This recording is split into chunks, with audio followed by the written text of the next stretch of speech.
Hello mga guys, andito tayo ngayon. Napadaan lang tayo dito sa gilid ng patubig sa gawing papuntang Parulan. Ito guys, may nadaanan lang ako kasi nagandahan lang ako guys sa simbahan na to. Actually guys, hindi ito simbahan ng ating Katoliko. Ito ay simbahan ng mga Muslim.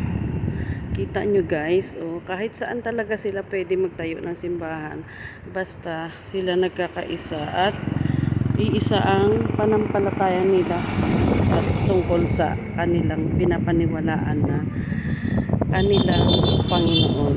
Kaya guys, ito ang ganda ng museum nila, mga Muslim dito, simbahan ng Muslim, diba mga guys.